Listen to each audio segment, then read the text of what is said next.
Wait, it said Baskerville? Is Bakersville also like copyright? 私は霧のまとわりつく拳銃の撃鉄を起こして息を潜めて待った。 Unless it was called Barkersville, I just can't read. そしてその瞬間は突然訪れた。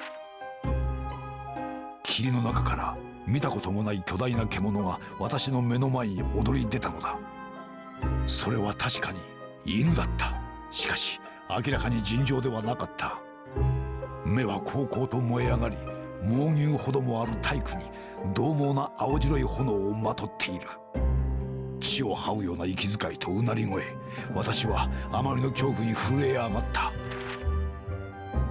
見たまえワトソン、ホームズは魔獣を見据えて言い放った。こいつこそバスカビル家に代々語り継がれる伝説の魔剣なのだ。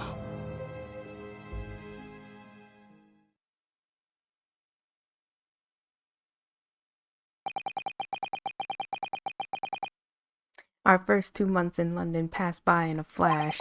In that disconcerting courtroom experience we were first thrown into on the day we arrived in the country, and in Soseki's a terrible ordeal that followed closely behind, we had emerged victorious. However, there then came an abrupt end to our opportunities to appear in court, which was hardly surprising, of course, since I was nothing more than an amateur, an unknown student of law from a faraway land. So life in our little office was very quiet. That is, until it was shattered one day by that fateful telegram.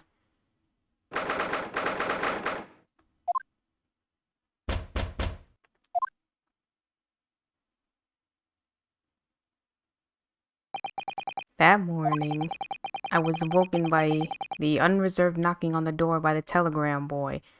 Wait, oh, maybe it's like they have like wait, but this was an attic, right? Or was this actually like just an actual living space? Like, you know how like kind of like the guy from the last case where it's like he had like a flat or like a like a townhouse looking thing, but like the first like the basement level was like rented out by some, by Soseki, but then there's like the guy. Or no, actually, there was like a second. There was that like flamboyant kind of dude. I guess maybe he was important. Maybe he will be important eventually. There was that guy, and then like Soseki, and then like the main like landlord was on the top floor. Like, is that what this is? Because why is there a door? I thought they said this was an attic, so.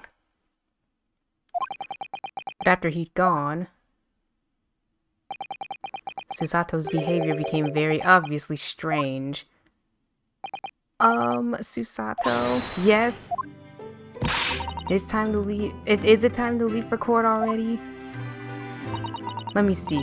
What case is it today? I don't think I'm scheduled to defend anyone at the moment. Am I? Oh, no, of course not. How silly of me. But I think Iris said she would make us breakfast this morning. So shall we go down to Mr. Sholmes' suite? Yes. Iris makes the most delicious breakfast food. She does, doesn't she?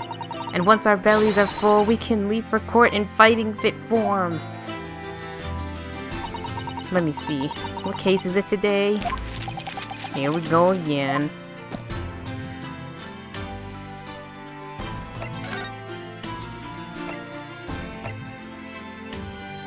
Yeah, see, in the attic above the suite of rooms. I guess maybe it was like houses. Like, can an attic go to like the outside?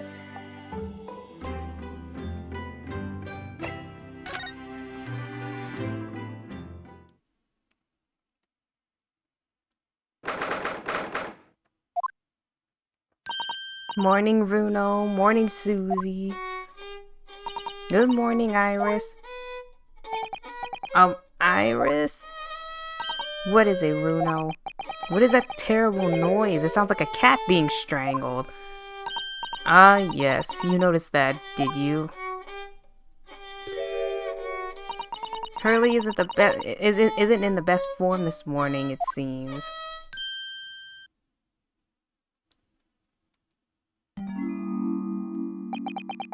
Hello. Hello, Mr. Sholmes. Good morning. A good morning to die, perhaps. Has something happened, Mr. Sholmes? You look miserable, and the way you were playing that violin before? Huh. My analytical mind is dead. Music is dead. The world is dead. Damn this blanched existence. That's all it is, my dear fellow. Nothing of consequence. I'm afraid I don't understand. Well, Iris, isn't it time we ate? Some dry toast and insipid coffee for me, if it's not too much trouble.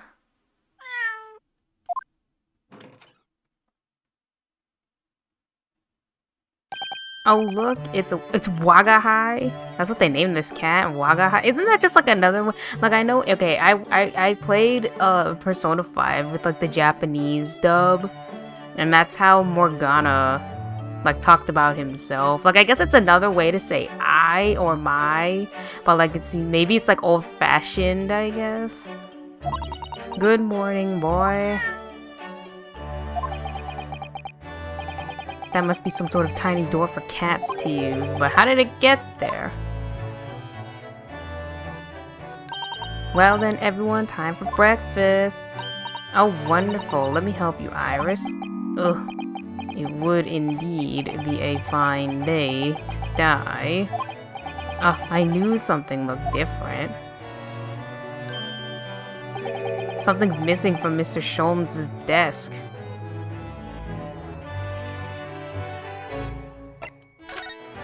So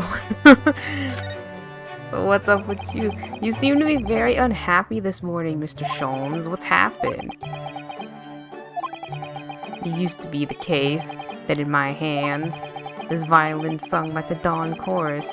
Its melissonant tones would make flowers bloom. It would. But now, the muses are unamused with me. The goddesses of music have thrown me over. Whatever do you mean, Mr. Sholmes? For hours I have bowed, for days even. Through the night I have endeavored to no avail. That sound, my tone, is lost. That brilliant, clear, unwavering tone. Gone forever! No more recitals of unbridled emotion. Well, you haven't been practicing much lately, have you, Hurley? Don't worry, I'm sure it'll come back to you in time. Heed my words, Mr. Naruhodo. The goddesses of the arts are fickle. One day they bestow genius on a man, the next they unmercifully withdraw it. Oh dear. Why is this happening to me? If they take the turn I have for the violin from me, what? Oh, is it turn? It's not tune. What is left, for pity's sake? What is left? Deduction, perhaps? Isn't that what you're known for? Mr. Sholmes, I don't like to pry, but your desk looks rather empty today.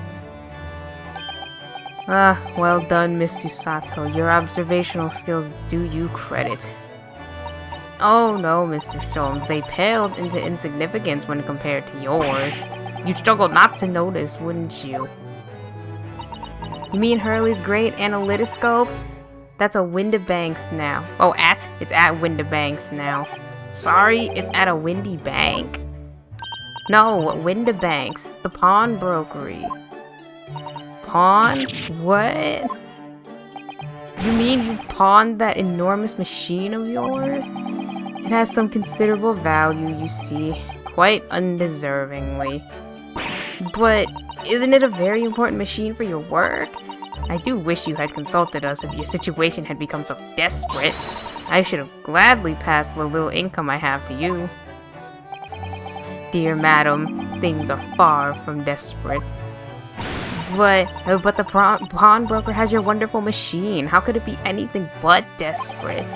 Making use of a pawnbroker is quite ordinary here in London, I assure you. It is? Doesn't sound ordinary at all. It would seem that neither of you fully understand how pawnbroking works.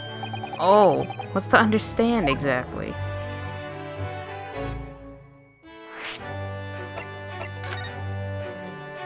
What did you mean when you said we didn't fully understand how pawnbroking works?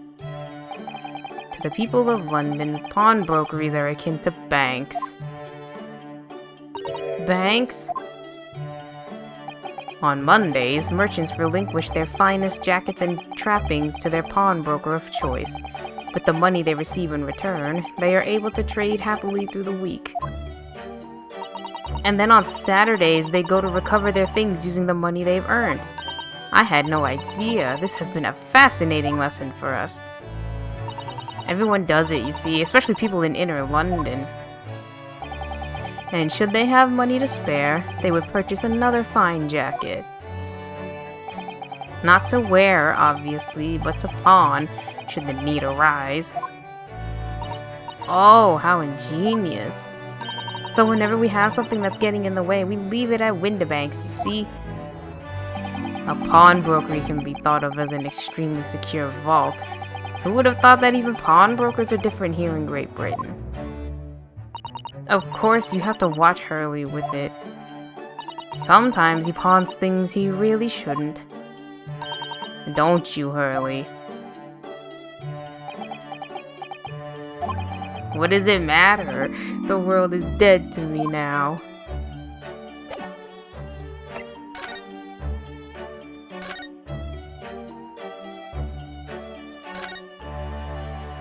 Mr. Natsume's cat seems to have settled into his new home then? Oh yes, and I've become very attached to little Waggy. It would appear his previous owner is completely forgotten to him. Cats are unfeeling creatures. Their mews as empty as the hearts of the muses. If Mr. Natsume had no intention of taking Waggy back to Japan, I wonder why he kept him in the first place. I don't know if I should tell, because his name is Wagahai, so is it Waggy? Like, would she call it Waggy? Or Waggy? I expect we would have taken him if he could, but pets are strictly forbidden aboard steamships in our experience. Not even cats. At least cats can like catch the rats and stuff, right? Like a dog, sure. Like yeah, no dogs allowed. But cats can at least be a little bit more useful. I guess except for the one that Russian girl brought on the ship. And for good reason. Terrible things can happen if the rules of passage are not obeyed. Well, I don't mind, because Waggy is adorable. Maybe I should just call it Waggy. Like, you think in the English, like since they're in England, they should just call it Waggy. Wagahai. Yes, he really is. Oh yes, what about the door? I don't remember seeing that tiny thing in the main door before. Where did that come from? Oh, you noticed? You are observant, Runo. Look, I use this. It's my latest invention. What is that? I call it the cat flappomat. Gosh, a machine for making doors just for cats. That's right, it can make a cat flap for a little furry friend like Waggy in seconds. And it can do it in any door at all, no matter what it's made of. It's very powerful, you see. Wouldn't it have been quicker just to make the cat flap rather than making a machine to make the cat flap? Well, yes, maybe, but now I can make cat flaps anywhere I like. Oh, I think it's wonderful. You must make one for us in the door of our office upstairs, Iris. She really knows how to come up with unconventional inventions, this girl.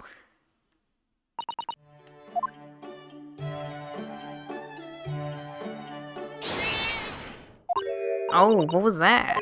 Wagahai?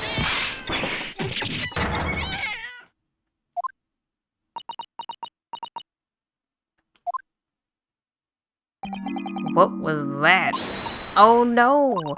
Wagahai's tangled up in your violin. I think he thinks it's a toy. No, what is he doing?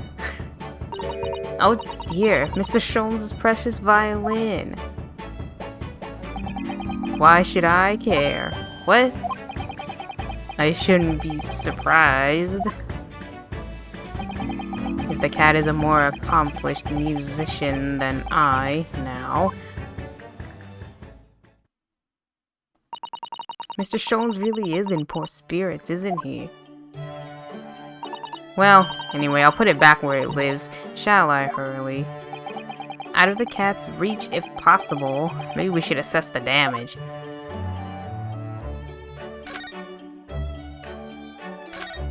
Oh, I wanted to go that way. Hello, go this way. So this is the violin, is it? It's a Stradivarius, one of the finest violins in the world, made by the renowned Italian luthier Antonio Stradivari. Oh, I see. It doesn't really look like anything special to me. I happened upon it, covered in dust, languishing in a pawn shop down a nondescript back alley. The broker had no idea of its value, so I was able to purchase it for a mere 55 shillings. How honorable of you.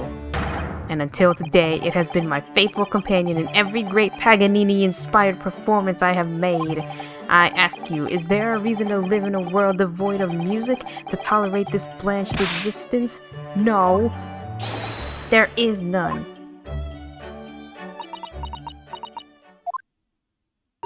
Mr. Sholmes? What, dear madam? What? My thoughts are preoccupied with fancies of release from this dull routine. Well, it's about the violin. It looks very different to normal, don't you think? What do you mean? Oh, Susie's right. Yes. The tone of the wood is completely different. And that's not all. I'm sure there was no crack here before.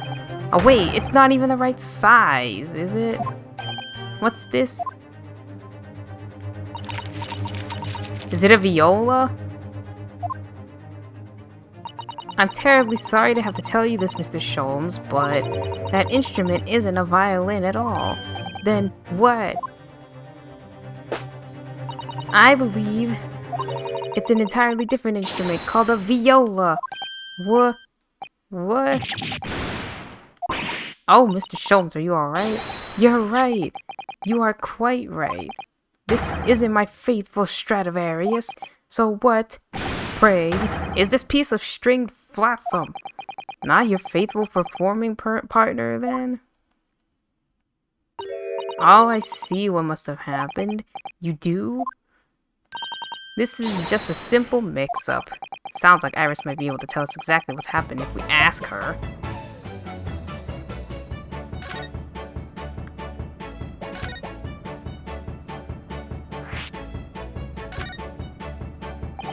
What did you mean by a mix-up, Iris? Well, you see, this this viola, I mean, was at Windibank's until last week. At the pawnbroker's? Not Mr. Sholmes' beloved musical partner. There's a proverb from the East with which you are no doubt familiar, my dear fellows. Always let a beloved child travel. Oh, yes indeed. So you sent your beloved violin to the pawnbrokers in the hope that it would experience personal growth? Oh, what a wonderful idea. Last week I pawned my great analytoscope in order to release my precious instrument, but it would appear Mr. Windibank mistakenly furnished me with this tawdry fiddle instead. But my ears cannot be deceived by the hollow timbre of this piece of timber. No, but your every sense was deceived by the fact that it just had strings. Pshaw, a fine state of affairs this is, and why I always say, Mr. Naruhodo, never trust a pawnbroker. They will try to fiddle you every time. But earlier you told us that you could think of a pawnbroker. Yeah, you could think of a pawnbroker as an extremely secure vault. Come, Mr. Naruhodo, dilly-dallying will get you nowhere. Sorry? Crunching your toast with that vacant aspect, fressing your coffee so obtusely. Are you not a little embarrassed by your own conduct, considering the urgency in which we are faced? We must visit Mr. Windibank's brokery at once. That's right, isn't it, Mr. Sholmes? Precisely. Without a moment's delay. But I haven't finished my bacon and eggs. My dear fellow, surely you do not still intend to crunch your bacon with an increasingly vacant aspect, to press your egg ever more obtusely? Alright, say no more, let's just go. Don't worry, I'd be happy to heat it up for you again later. Oh, thank you, Iris. As it happens, I am rather curious to see what a British pawnbroker looks like. Or pawnbrokers is...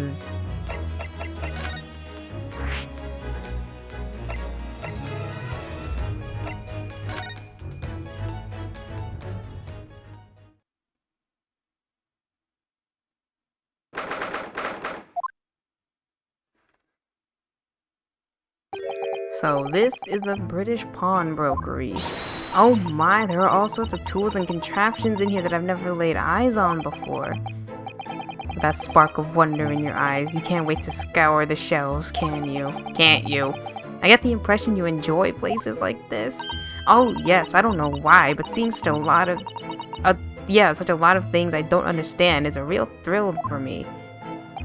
My dear fellows, let us not forget why we are here. Oh, Mr. Sholmes. We are calling on matters of business, not pleasure. And clearly, Mr. Sholmes means business too, judging from the spark of fury in his eyes. Mr. Sholmes, sir, welcome back.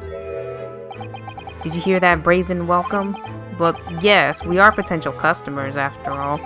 We are disgruntled customers, Mr. Naruhodo, and it's time to inform Mr. Windibank of our ire. Come, the fight is afoot.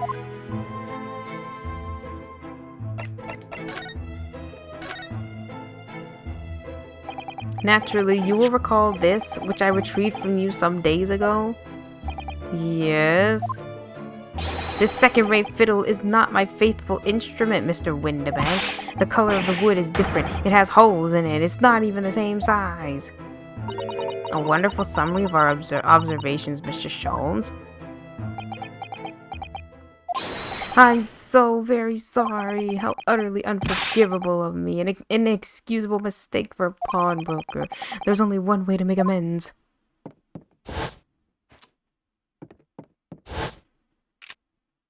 I still have to take my own life. Oh, I shall have to take my own life. I don't think that will be necessary, do you? If I may just say one thing before I pop off. Yes? It was you, sir, Mr. Sholmes, who took it upon himself to remove the item the other day, I believe. Sorry? As I recall, I entered the storeroom to fetch your violin when I heard, here it is. You did? And when I turned to controvert you, you had taken the viola and left, sir. However, there can be no doubt that the blame lies firmly at my own door for allowing you to leave, so I shall not grumble or grouse any longer. May this guilt die with me. No, stop, my dear fellow, the fault is mine.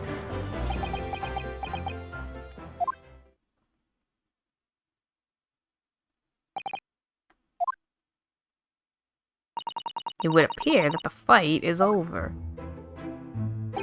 I do humbly apologize, Mr. Windibank. Evidently, my questionable disposition precipitated this tragedy. Well, you wouldn't be Herlock Sholmes without that questionable disposition, now would you? I do believe you may be right, sir. It's either laugh or cry, I suppose. You are, it must be said, one of my more challenging customers. I needn't remind you of the peculiar collection of items you've brought through my door in the past. Oh? Peculiar items? In the extreme, ma'am. For example, the unpublished manuscript of an eponymous work, the novels of Sherlock Sholmes, or some such. Oh my, a new full-fledged novel? And unpublished, a story I have yet to read, you mean? Oh, forgive me. Oh, wait, before you die, you must tell me more.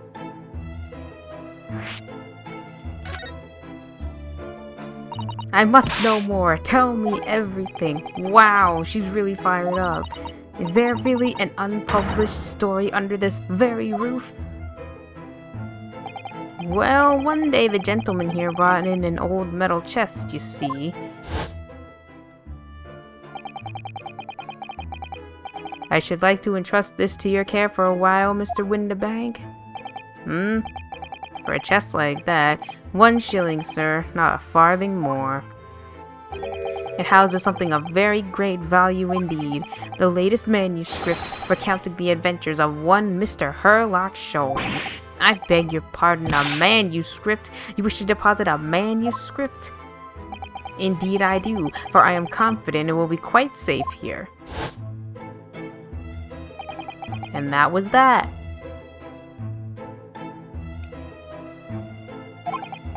As such, Mr. Sholmes' latest tale of otherworldly mystery lies dormant in my storeroom.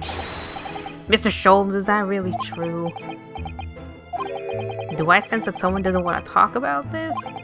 I continue to pay your fee, do I not? Then kindly continue to store my belongings securely. Of course, sir, of course. They're safe and sound with me, I assure you, on my life. This is all very strange.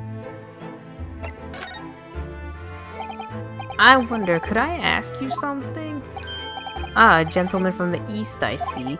Yes, that sable suit. I suppose I could offer you 6 pence for it. Without wishing to offend, the tone is somewhat dull. Sorry? Aha! But for your splendid attire, ma'am, 5 guineas, no less. The colors are exquisite, the design exotic, Eastern artistry at its finest, may I say. Oh my, 5 guineas, you say? How interesting. Why do I feel as though I've suffered some sort of defeat here? Actually, I was hoping to ask you about your business. I've heard it said that pawnbrokeries are used rather like banks here in London. Yes, sir, indeed. Many of my customers utilize the establishment as you describe. I appraise their items and offer them a proportionate loan and 2 months to secure stowage. If, in that time, they repay the original sum to me, plus the agreed interest, their items are happily returned.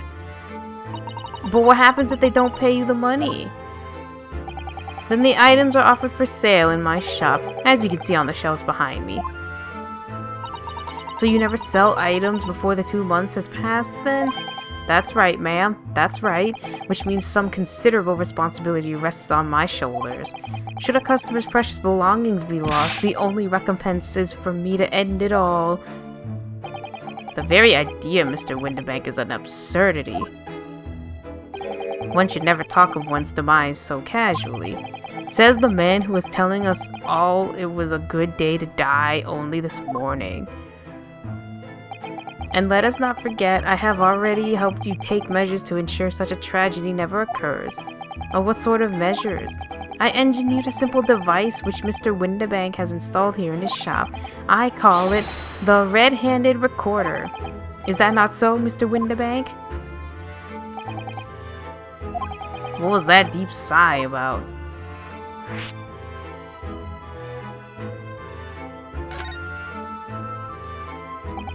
What on earth is a red-handed recorder? Use your eyes, my dear fellow. There are just 2 below the ceiling. I can see what appears to be a camera attached to some sort of timing device. Very astute. It is indeed a camera furnished with some 100 pieces of celluloid film, and every 30 minutes precisely, the camera automatically records the appearance of the shop. Here, I have an example I can show you. Ah, yes, a print from the camera set to record the activity at the shop counter. I developed a specialty type of film so sensitive it produces a crystal clear image even in darkness. Really? That's extraordinary. Yes, you can clearly see the counter and the door behind it. Look. So you see, were someone to enter the premises with ill intent, his identity would be summarily exposed. But what happens if it's like not within the 30 minutes? Like, right? It's like, oh, every 30 minutes it takes a picture or whatever. But what happens if someone like is like in between?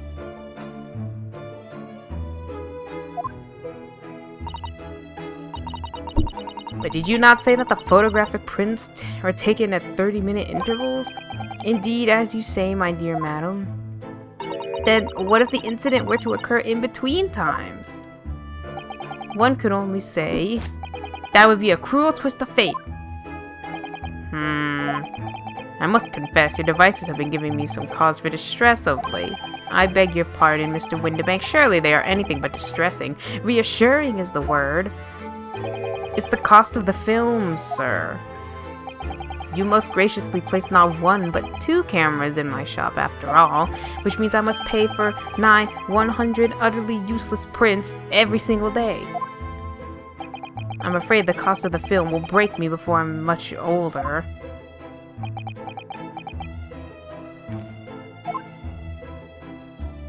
Nevertheless, a small price to pay to ensure the safety of my preferred pawnbroker, you know?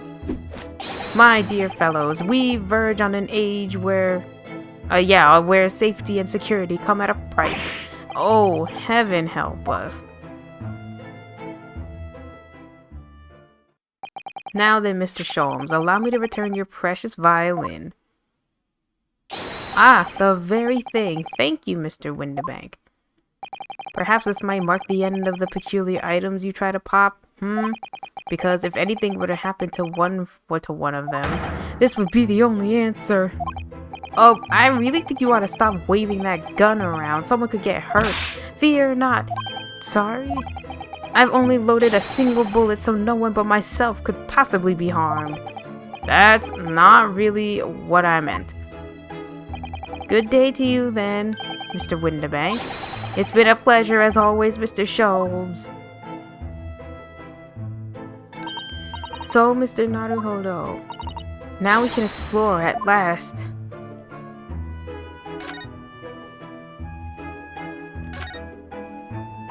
What an assortment of things. Yeah, what an assortment of things they're on the shelves. Wait, they're on the shelves here. Crockery, footwear, clocks, and watches.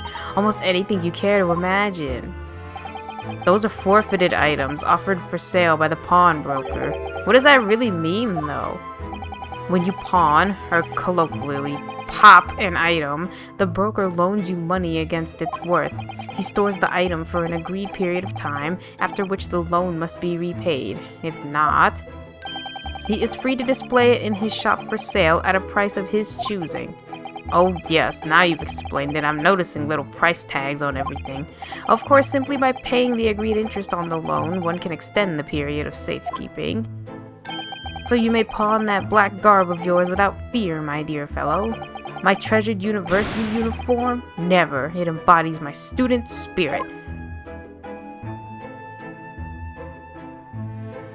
Oh, I saw something.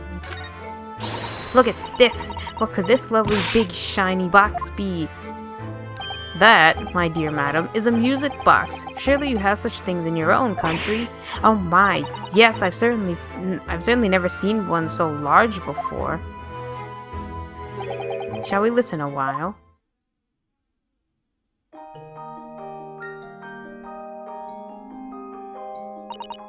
Oh, what a sublime sound. It's like the music of angels. I've never heard anything like it before in my life. This particular specimen is of the larger variety, commonly found in public houses and restaurants. There is a metal disc inside on which the notes to be played are recorded. Simply by replacing the disc with another, any music you care to imagine can be played. My goodness, what a simply delightful machine! Indeed, though their popularity has waned recently with the development of the gramophone, of course.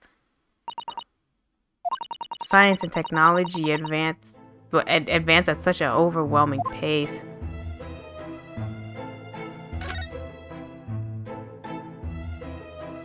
Look at that enormous ledger open up on the counter there.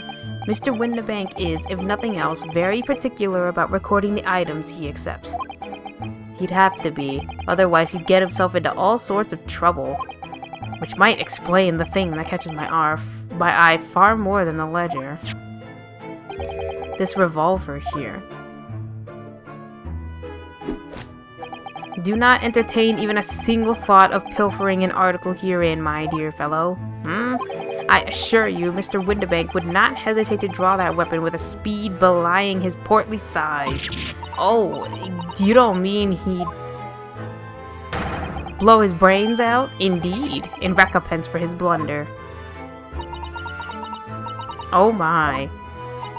But in any case, of course we would never do such a thing. How could you even suggest it?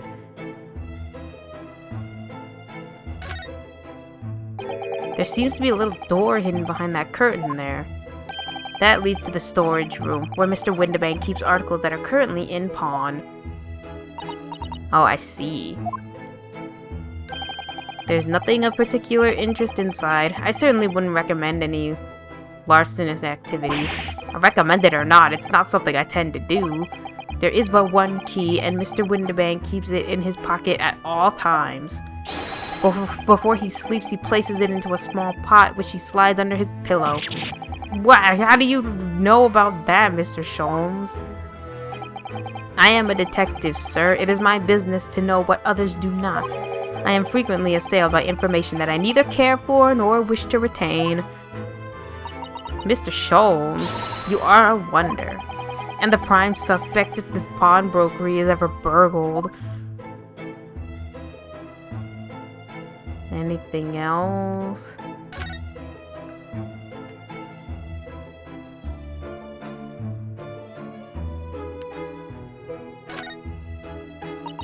Now what do you suppose this rather enormous machine does? It seems to have two little windows for looking through. Allow me to enlighten you, my dear fellows. What you are looking at is a stereoscope. A stereoscope? Fascinating. It is aptly named, I assure you.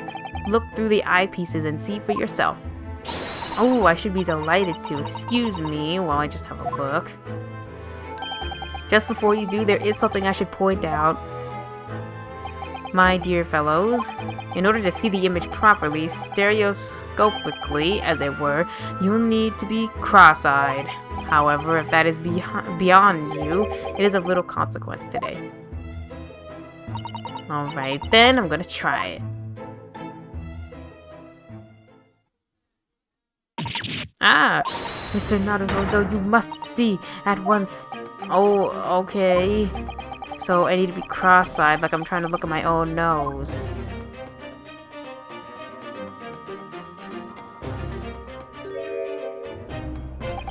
What the? I don't believe it.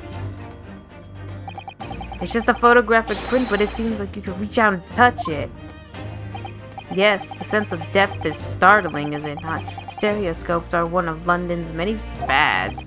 They are often found in little stalls in the park. People queue for hours to see them.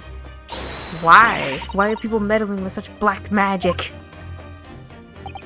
It is no magic, my dear madam. It is, well, far too complicated to explain at present. We shall save this lesson for another day. Oh.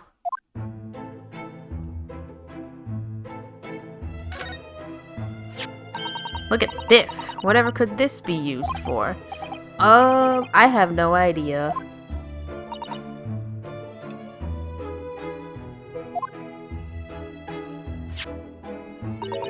There's a small catch here. Look. We're going to open it, aren't we? Oh my, that's amazing.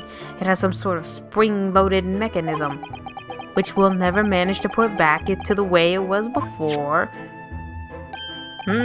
What are you two doing? What? Us? Nothing. No, nothing at all. Whatever this device is, it seems to have a pair of little windows you to look through. I feel as though I've seen something rather similar to this somewhere.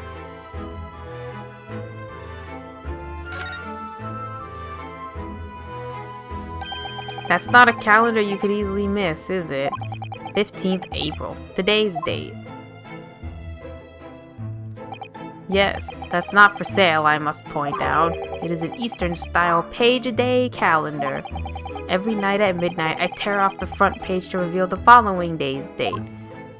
The perfect calendar for a tearaway fellow such as yourself, Mr. Windibank. And who was it who walked out of here with the wrong violin before? Well, when the agreed storage period has passed without repayment, articles are forfeited, you see, so I have to keep a close eye on the date. It's something of a pawnbroker's obsession, you might say.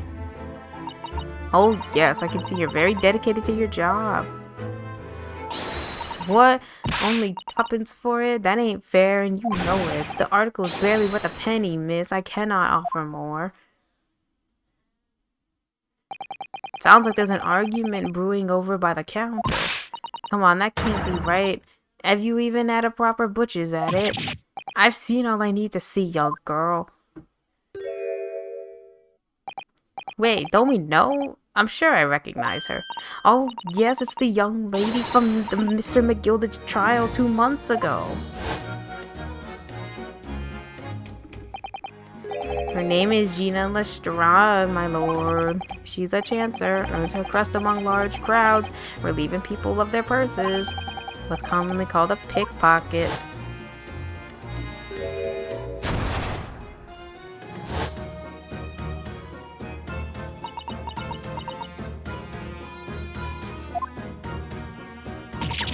Gordon Bennett, you lot.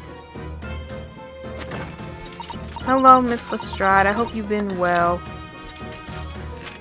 Eh? What? You remember me then, do ya? Well, I remember being completely surrounded by smoke, that's for sure. So, what are you doing in here? Down and out like the rest of us? Nothing to eat? Come to pop that black weasel? Sorry, coat? Have ya? What is it about this black uniform that makes everyone comment on it? Oh, good day, unless I'm much mistaken. You would be the young pickpocket who stole our experimental smoke grenade launcher. Act, Mr. Sholmes? So, you have something of value to pawn, do you? Allow me to see the article, and I shall negotiate with Mr. Windibank on your behalf. Now pull the other one. I don't need no help from some stuck-up D. Get out of my business. Go on, or I'll make trouble for you. As you wish, Miss Lestrade. I will happily remove myself from your presence. He's really done it. He's gone. I'm sorry, but as I said, there really is no room for negotiation here. What is that thing he has in his hand? Some kind of metal disc? And you, go on, leave me alone. Oh, Miss Lestrade, just pretend we aren't here. We shan't be offended in the slightest. Susato can really stand her ground when she wants to. Whatever.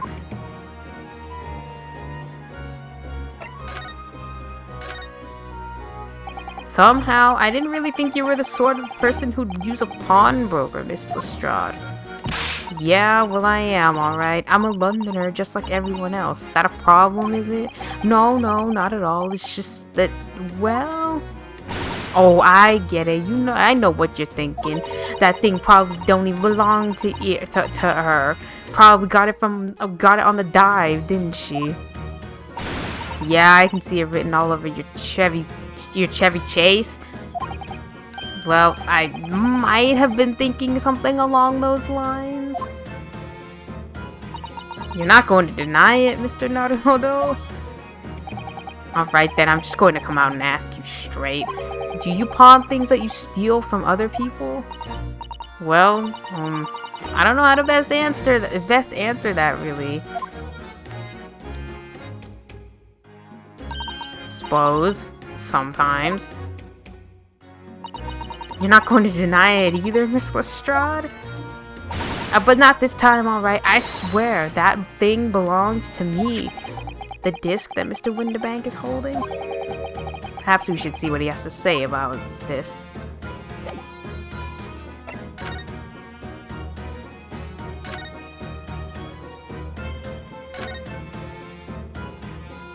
Mr. Windibank, what exactly is this metal disc that Miss Lestrade has brought in? It seems to have hundreds of tiny little bumps on its surface. This is a music disc, you see, for use inside a music box. In a music box? What, you don't even know what a music box is? You Eastern lot ain't too savvy, eh? I know what a music box is, I've just never seen one of these discs before. The small protrusions on the metal disc encode the tune to be played by the music box. You simply insert the disc and set the machine going, and beautiful music plays. It's so incredible. Tell us, what tune is on this disc? Well, I'm afraid I couldn't tell you that. There are so many different types of music box, you see. British-made, German, Swiss.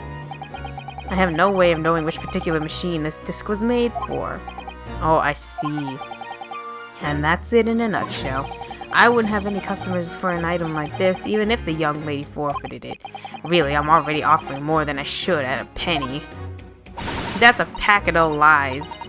He told me he did. He said it was, well... He who? Never you mind, it just ain't right, that's all. That disc's worth good money, I know it is. Well then, you'll have to try your luck at another pawnbroker's, won't you? Ugh.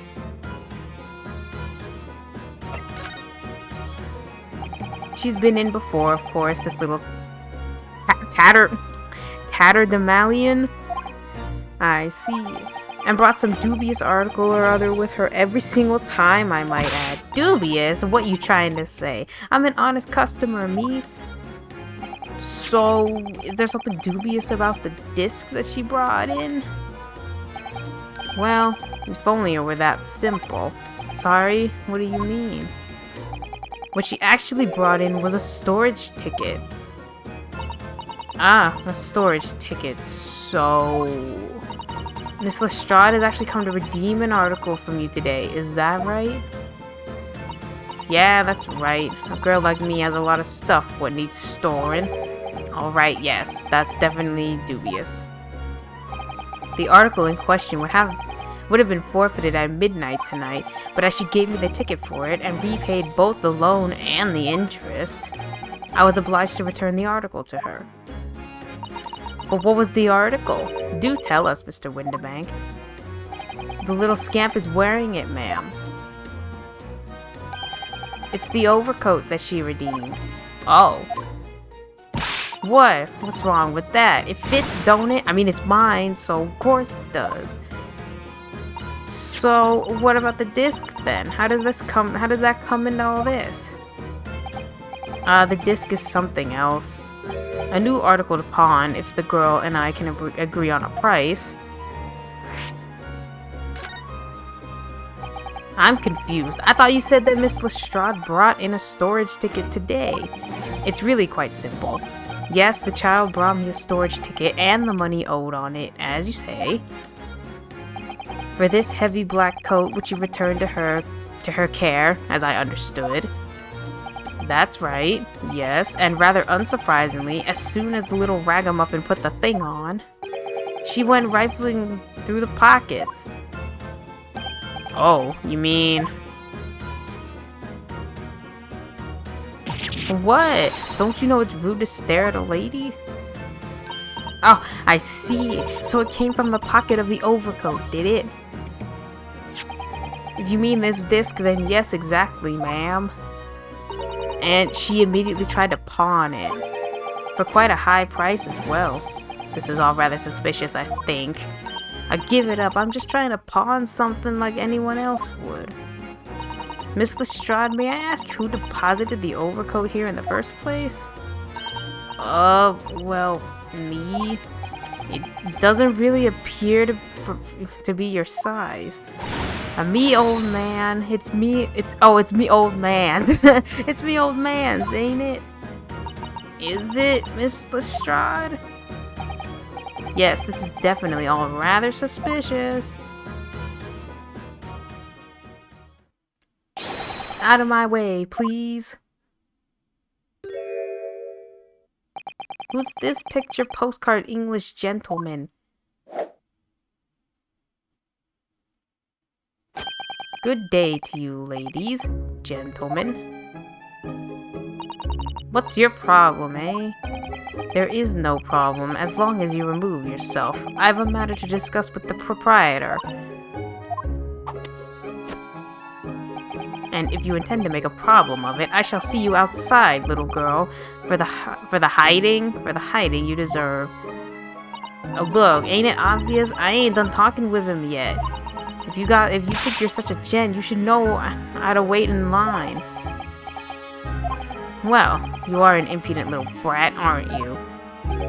As well as a pickpocket. Eh? Who are you? How'd you know who I am? The question is, how do you not know who I am?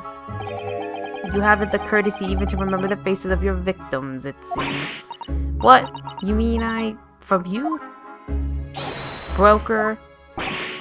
Yes, sir.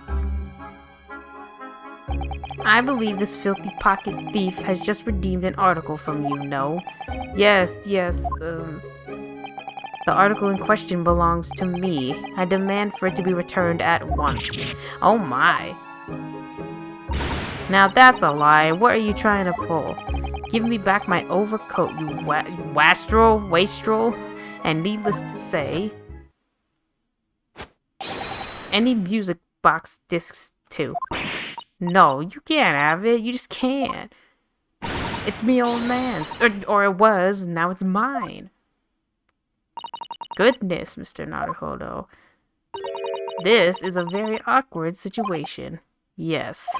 I think perhaps we should hear both sides of the story in a little more detail.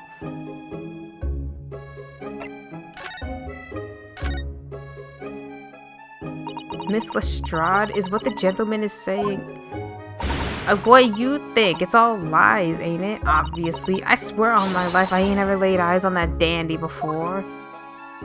Let's hear it now, you little ragamuffin. You stole it, didn't you? That ticket you brought in here just now. No, I swear it. I swear to God. It was barely an hour ago. I was walking along the street, minding my own business, when this little gutterling ran into me. I knew at once what had happened. I've been robbed yet again, I thought to myself. Those wretched pickpockets. Yet again? Oh yes, as you can see, I'm a man of impeccable style. This isn't the first time that I've been targeted by these back-slummed scoundrels. Now then, relinquish my overcoat. Come along now, Miss Lestrade. Give the good gentleman his coat back. If you're going to cause trouble, I shall have no choice but to call the police. Hold on, why is everyone think it's me? Just look at this dandy's coat. You think I'm the dodgy one? I'm sorry, but no one's going to believe you. Well, what about evidence? Yeah. Where's your evidence that I've stolen something, eh? Come on, let's see it. Oh, I have evidence, naturally. You what?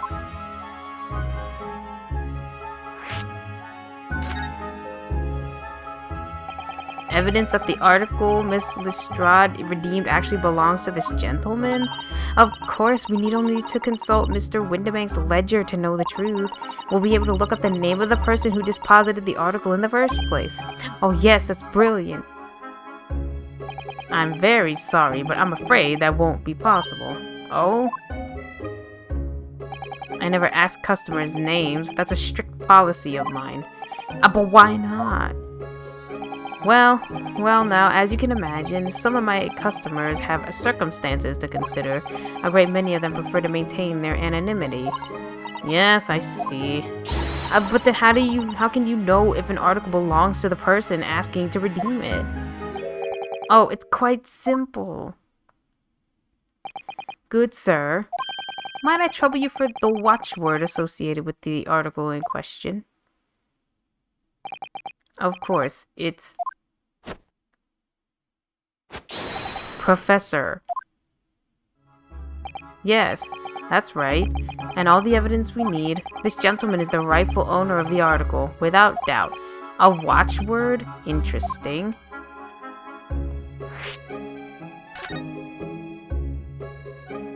So, about these watchwords, Mr. Windibank. As I just explained, I never ask customers' names when they deposit items with me. There are many reasons why. Certain customers would like to keep their activities secret. That wasn't exactly a subtle glance at Mr. Sholmes, now was it? Is he holding a candy bar? Great detectives have no dark secrets, none at all. Yes, well, anyway, that's why I always ask for a watchword whenever I accept a new article. In many ways, it's like the secret combination of numbers that used to unlock a vault. The date of deposit, a description, and a watchword uniquely identify each item. And of course, then I give the storage ticket to the customer. When someone comes to redeem something, I ask for the ticket and the watchword. And if that someone tells you the correct watchword, you return the article? That's right, sir. Yes, just as soon as the requisite fee is paid. And I have supplied you with the information you require already, but for the avoidance of doubt, the article in question is an overcoat deposited 2 months ago on the 15th of February. With a watchword of Professor. All perfectly correct information, sir. But how... Really, this is beyond a joke now. There is no further room for doubt. Ugh.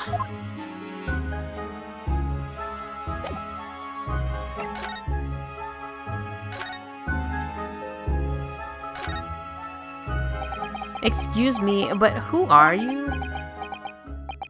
One would expect the inquirer to introduce himself first. Though clearly you are not British, so perhaps our ways are foreign to you. Oh, sorry, yes, we're from the Empire of Japan. We're studying here. Oh, yes, Japan. I've heard talk of the place. Its inhabitants live on some fiery brown-colored soup dressed up with exotic spices. You might be thinking of somewhere else. What was that theatrical gesticulation about? Perhaps. Anyway, if you are a gentleman, sir, you offer your own name first before inquiring the name of another. Oh, of course, yes. I'm Ryunosuke Naruhodo. I'm a lawyer. Well, a student of law, really. My name is Susato Mikotowa. I am Mr. Naruhodo's assistant. I see. My name is Benedict. Yes, Eggert Benedict. Enchanté. He's so refined in how he holds himself and how he speaks, but that name is suspicious. Now, to the matter at hand. My overcoat. Return it at once to someone with the style to carry it off. Every move he makes, every breath he takes, I can't stand watching him.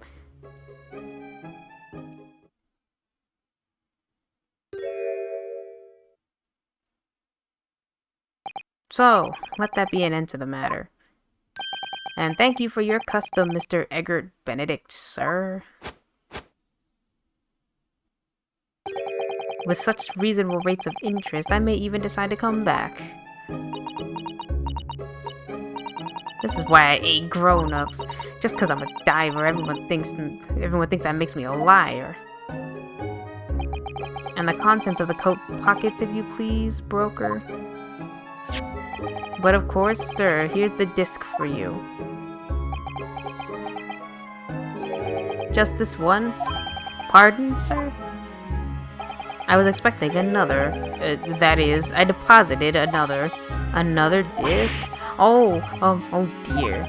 I regret to inform you, sir, that what was deposited with me was merely the overcoat. The disc happened to be in one of the pockets, but I was completely unaware of it until now. So, gutterling, you're hiding more of what's rightfully mine, are you? Says who, eh? I don't know nothing about it. Very well. Then I shall bid you farewell. Say goodbye to style. Oh, wait a minute. That disc is mine. What do you think you're doing, you little tramp? You've drawn blood, you filthy animal. Oh my, yes, there's blood on the disc. It's because of all those sharp little bumps. The man must have scratched his finger on them. Isn't he wearing gloves? I found it first, alright. I mean, it belonged to me, old man. So you're not having it. Hey, you take it. Me? If I hang on to it, they'll have it. They'll have it off me again. What? So you keep hold of it. Miss Lestrade? Why is this disc so important to her? But then why is he not trying to get it back from us? It's his, isn't it? You there, in the black library. Hand that disc to me at once, please. No, don't. He's lying. Grown-ups are all liars. What do I do? How am I supposed to resolve this? Mr. Sholmes said help. You. Mr. Sholmes? What are you examining with such keen interest there? As you enjoy a bar of caramel, I see.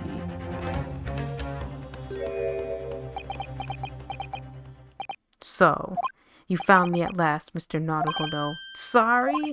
After that young pickpocket sent me on my way, I was forced to lurk in the shadows, cruelly ostracized as the rest of you partook in the jovial atmosphere of fellowship. I gotta plug in this controller. Fuck.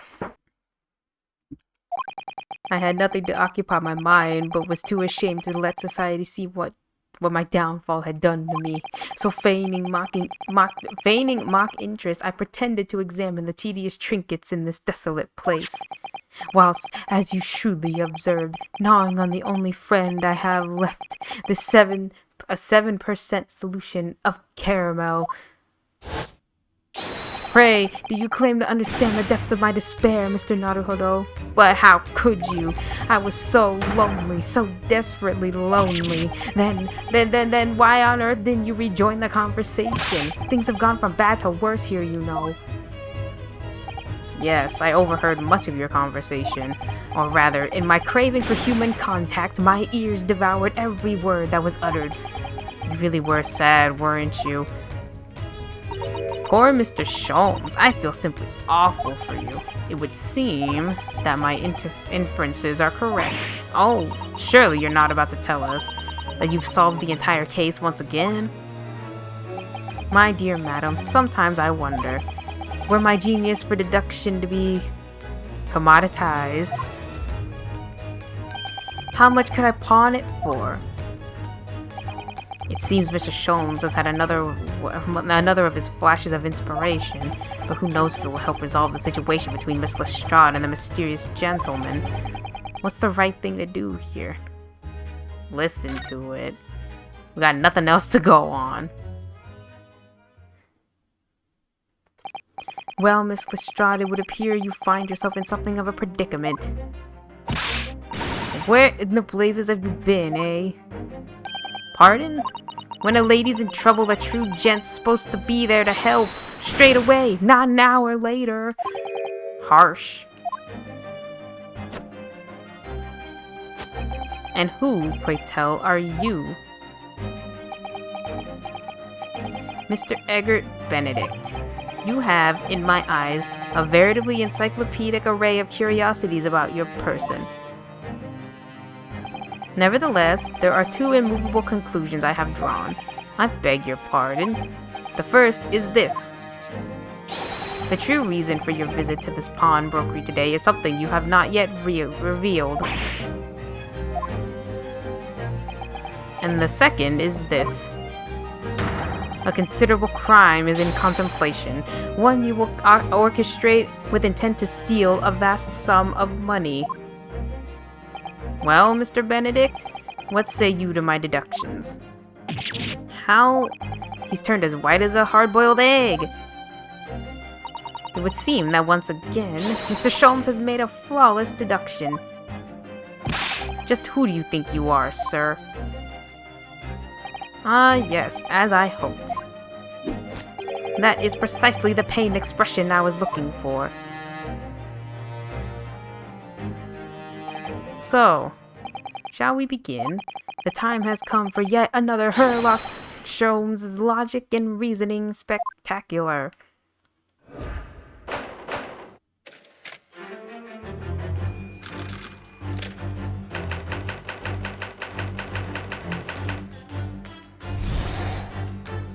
First of all, we must ask ourselves on what business you ventured to this pawnbrokery today. You claim to have followed this pickpocket here, having had the redemption tickets stolen from you on the street. But that is most certainly a lie. The real truth is something quite different. As revealed by that which you hold in your hand. Yes, what you brought to this shop in the first place is the staff recruitment flyer. The piece of paper in your hand is a staff wanted advertisement from this very shop. Yet even the most unobservant would soon realize that a man of your appearance has no need for such employ. In other words, there is some ulterior motive for your actions. The cane, which you unwittingly clutch on your person, exhibits an incontrovertible contradiction. What utter rot. I've had this cane for years. The contradiction of which I speak is, of course, the missing ferrule. The end of any walking cane would be terminated with a metal ferrule to protect the wooden tip. And yet, detailed analysis shows the wooden tip of this stick is to be utterly bare. Therefore, there is only one conclusion. The rod that you hold in your hand, which appears to be a walking cane, is in fact no cane at all. What was that? You recoil, sir. Is something wrong? And in your recoiling, you inadvertently facilitate the answer of the next conundrum to present itself. Namely, what is the truth behind this rod you bear? Yes, your reaction betrays the truth. The handle, which you evidently would like to conceal, is the key to understanding this riddle, you see. From the moment I saw it, my suspicions were aroused. What walking cane demands such a stout handle, mused I. But of course, as I said, this is no walking cane. No, that rod is the broken handle of a shovel. What? Are you insane? And now, having determined this undeniable truth, the conclusion is clear. Your true motive for coming here was to take employment at this establishment in order to excavate the ground beneath the premises. What a calculated crime you have conceived, sir. A wickedly calculated crime.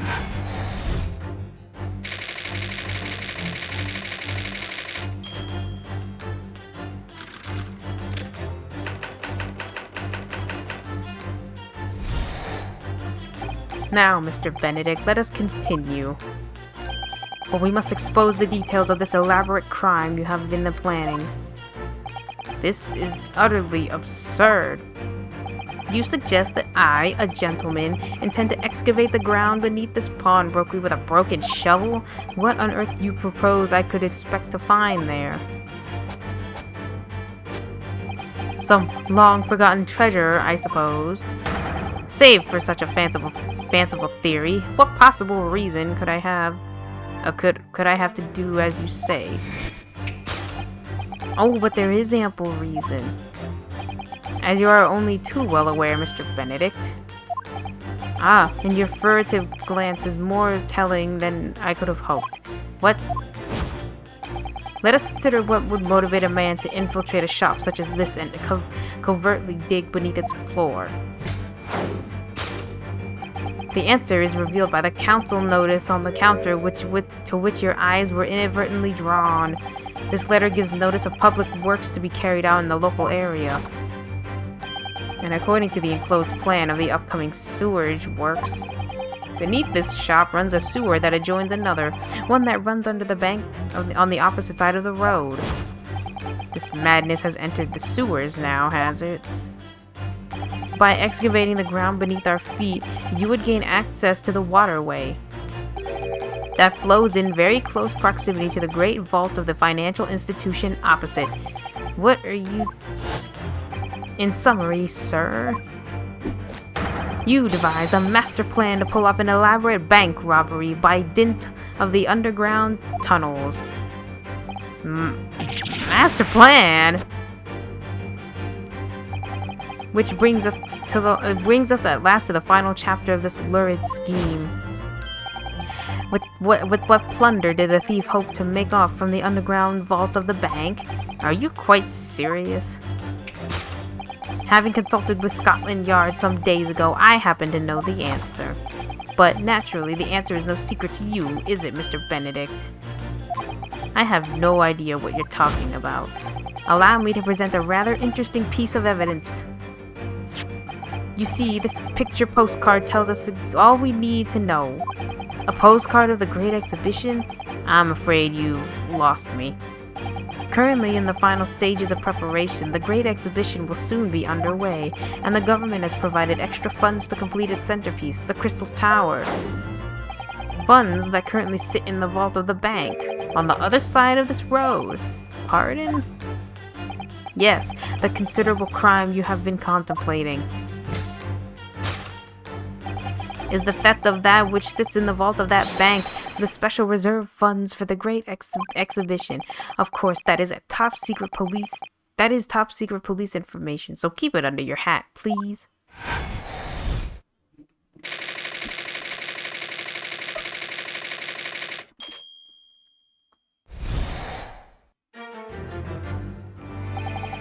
Thus concludes Sherlock Holmes' great deduction of this pawnbroking puzzle.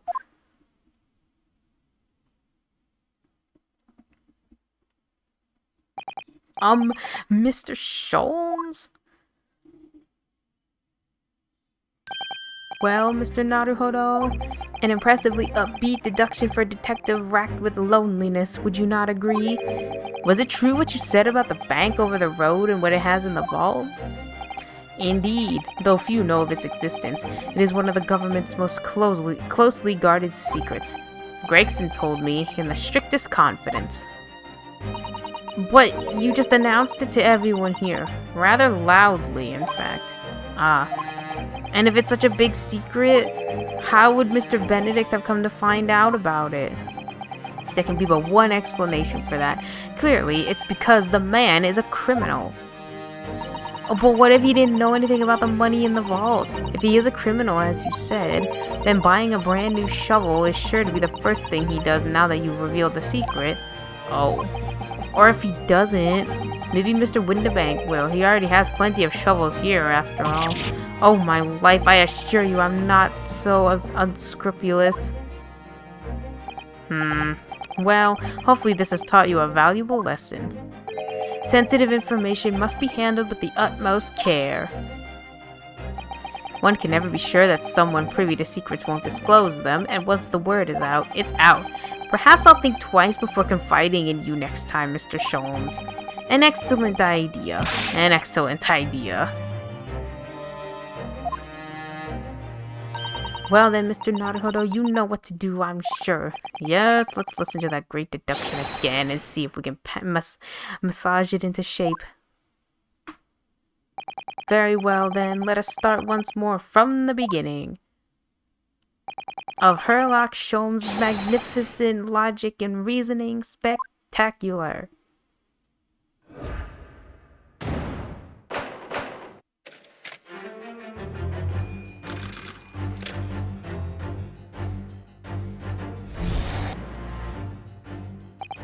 So, by Mr. Sholmes' reasoning, Mr. Benedict came here in order to apply for a job so he could dig through the floor.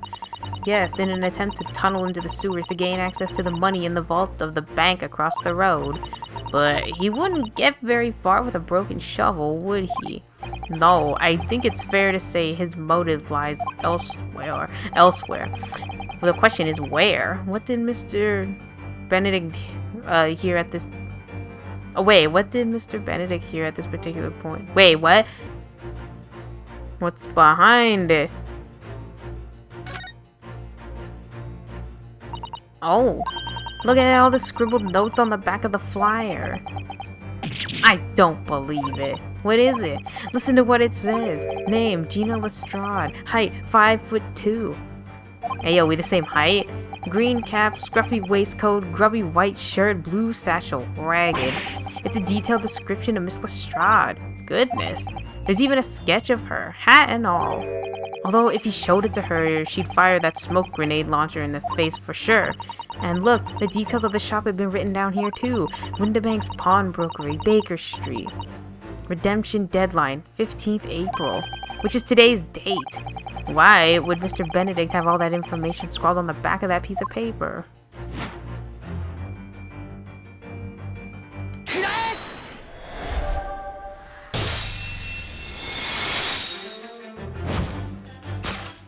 Yes, what brought you to this shop in the first place is the info about Miss Lestrade. Quite so, my dear fellow. It would appear that the writing and sketch on the reverse of the flyer pertain to the pickpocket Miss Lestrade and to Mr. Windibank's pawnbrokery here. You originally told us that you had merely given chase after Miss Lestrade stole the redemption ticket from you. But that, sir, is a thinly veiled lie. It is the information on the back of the flyer that led you here today, by which I mean here to Windibank's pawnbrokery, and today the redemption deadline of that overcoat. So you waited outside for the young girl matching the description you have written down to arrive. And you have gone to some lengths to hide the reason for your pursuit of Miss Lestrade. In other words, there is some ulterior motive for your actions. What's a ferrule? It's the metal cap commonly found at the end of a cane, Mr. Naruhodo. Oh, the bit that makes the nice clacking sound on the pavement. Yes, exactly, and Mr. Sholmes is right, it appears to be missing on this cane. But it doesn't actually look broken, does it? No, it doesn't, though the gentleman certainly did recoil when Mr. Sholmes identified the cane as suspicious. In other words, there's some secret about the cane that Mr. Benedict would rather we don't know.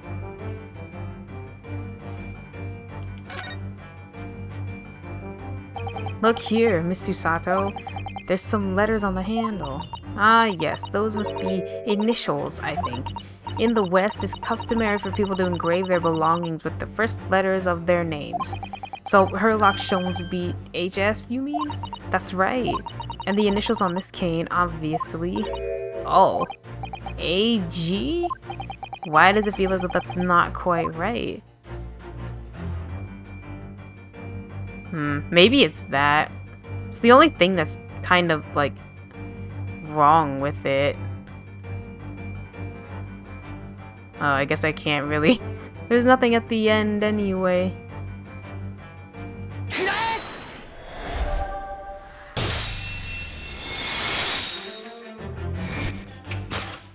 The contradiction of which I speak is, of course, the initialing. A most astute observation, wouldn't you say, Mr. Egbert Benedict?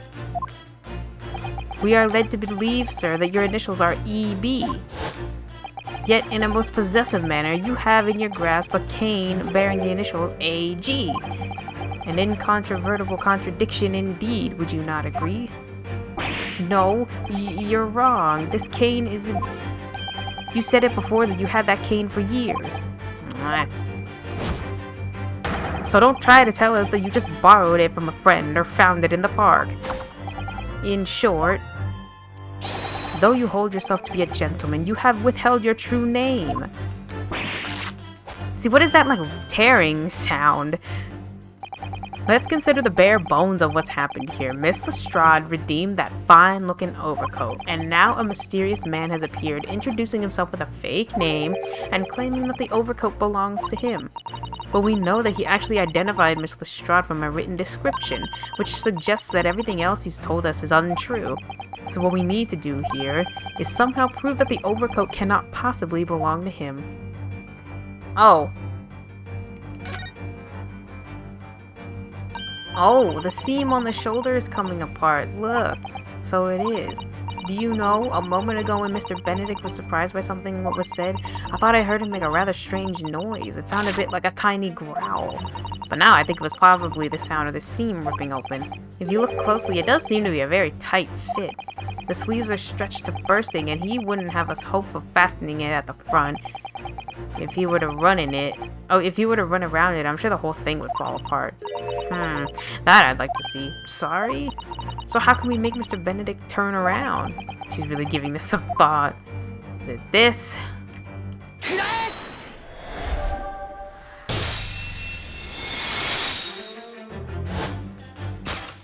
The split seam which you evidently would like to conceal is the key to understanding this riddle, you see. Yes, because the overcoat is rather obviously a poor fit. Having forced it over your broad shoulders, the seam is already breaking apart. My suspicions were aroused from the outset. When you so baldly lied about your name and so boldly waylaid this pickpocket. This catalog of untruths has been for one very specific purpose. To steal the article that the young girl redeemed from Mr. Windibank.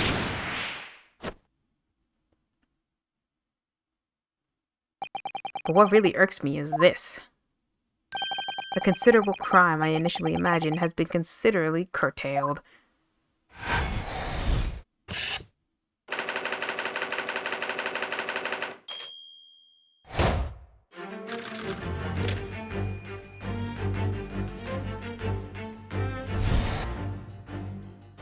The direction of the deduction must change rather dramatically now, I think. Yes, no more talk of tunneling into the sewers, which is a pity because it all sounded rather exciting. Anyway, you can't deny that this mysterious gentleman did know the watchword. Yes, Professor. If you didn't know that word, Mr. Windibank would never allow you to redeem the article. Or, looking at it another way, if you did know that word, Mr. Windibank would allow you to redeem the article whether it was yours or not. So the question is, could this gentleman have found the watchword out somehow?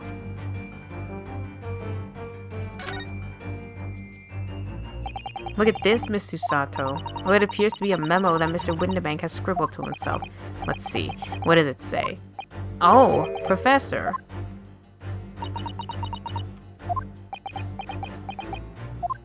Mr. Windibank must make a note of the watchwords his customers give him right before their eyes, and in an alarmingly clear script as well. Oh dear. I don't know where to look. Who knows what other secrets I might see.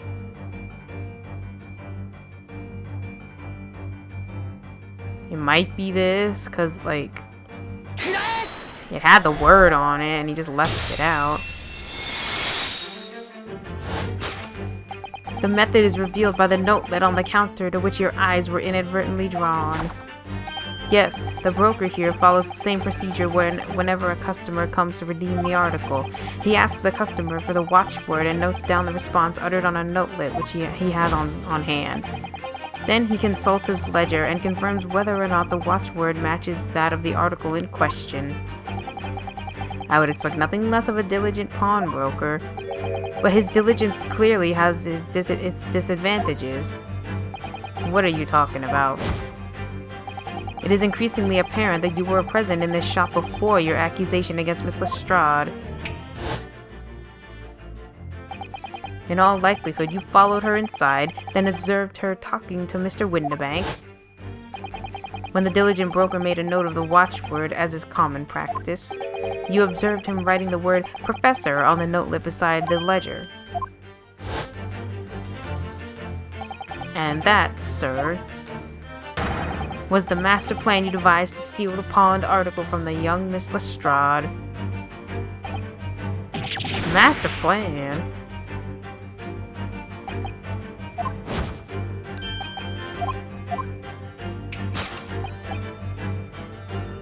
Oh, for an ill-fitting... I missed the other die. Well, for an ill-fitting coat, hardly seems to justify the effort, much less the worthless music box disc. But naturally, you had a very good reason to make them yours, didn't you?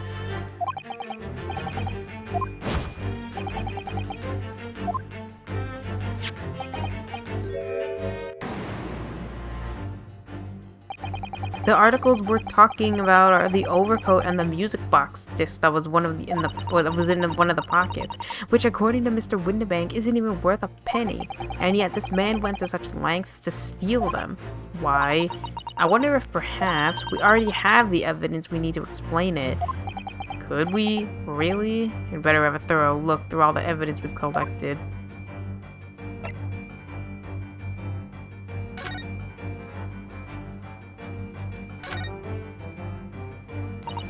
Oh, there's a little scrap of paper stuck onto the reverse side of the disc. Look, and a scribbled word or two. It looks like somebody's name.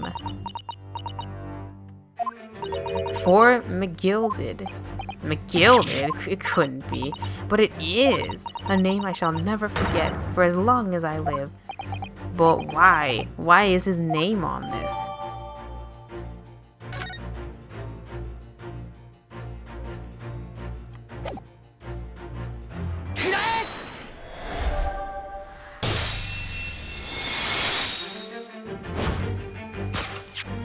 You see, this music box disc tells us what we need to know. What's that on the back? It reads, for McGilded. Ah, Mr. Magnus McGilded, the unfortunate philanthropist who perished in curious circumstances at the Old Bailey 2 months ago. A prominent man in London, though his loan-mongering demonstrated a distinct lack of scruples. So, you're an associate of his, are you? Or perhaps a subordinate? Mr. McGilded was a man of unusually small stature. In fact, he was precisely the right size for that overcoat that you squeezed yourself into. Your true identity remains shrouded in mystery, Mr. Egbert Benedict. But the final conclusion here is crystal clear. The reason you came to this pawnbrokery today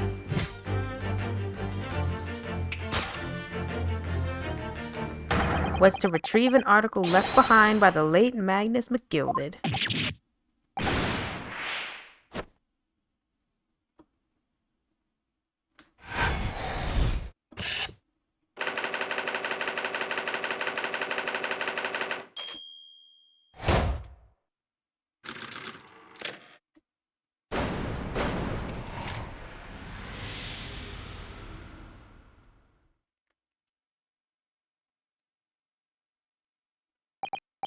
Well, well, Mr. Magnus McGilded.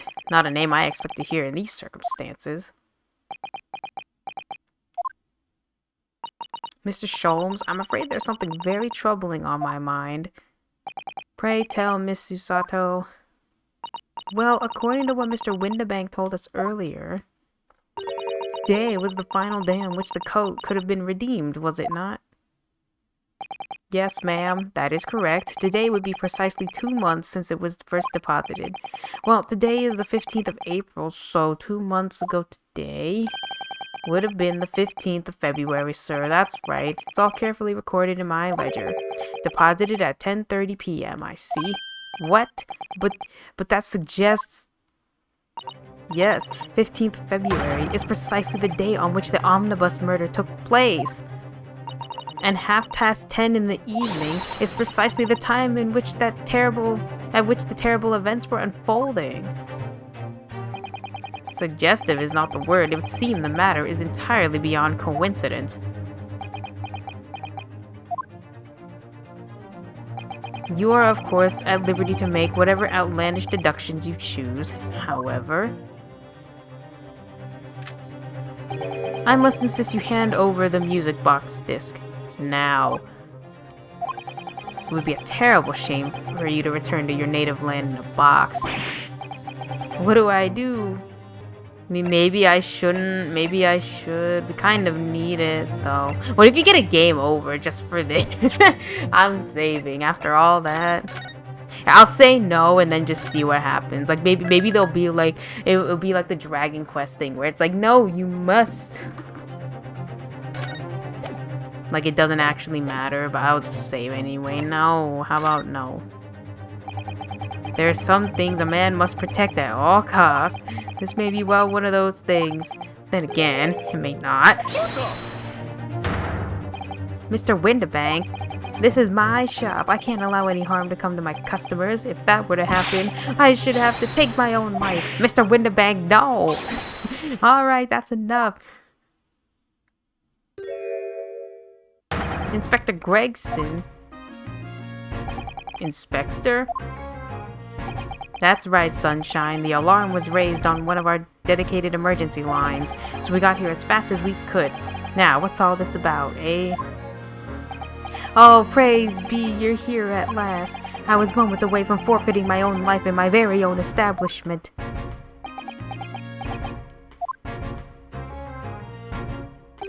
It would seem you have the upper hand.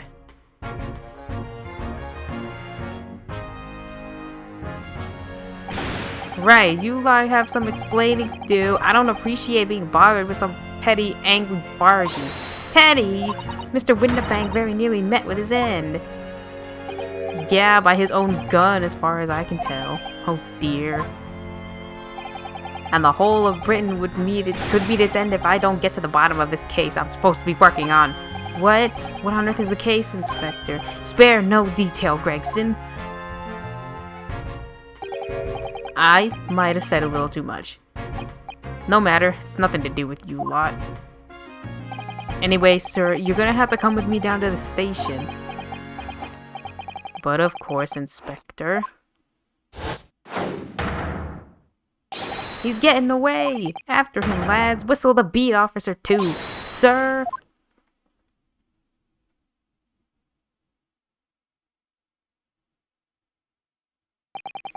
There's been a spate of thefts at pawn shops around here recently, so we fitted emergency buttons underneath the counters for brokers to let us know when there's trouble. Oh, Inspector, I was very worried there for a while. Very worried indeed. Now then, Mr. Permanently Inborn. Oh, yes? I'll be taking whatever it is of McGilded's down to the yard, thank you very much. So hand it over. Oh, yes, of course. No, don't give it to him. It's mine. That is, it's mine. I'm sorry, miss, but anything belonging to McGilded has to be taken in as evidence now. As evidence? If the police demand something... Oh, the demand something as evidence, my dear fellow. We have no choice but to capitulate. It's all yours, Inspector.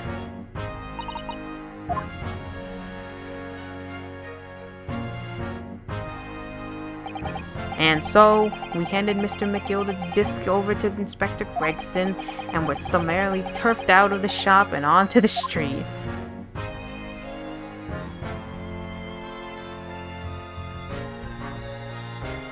Damn, the murder didn't even happen yet.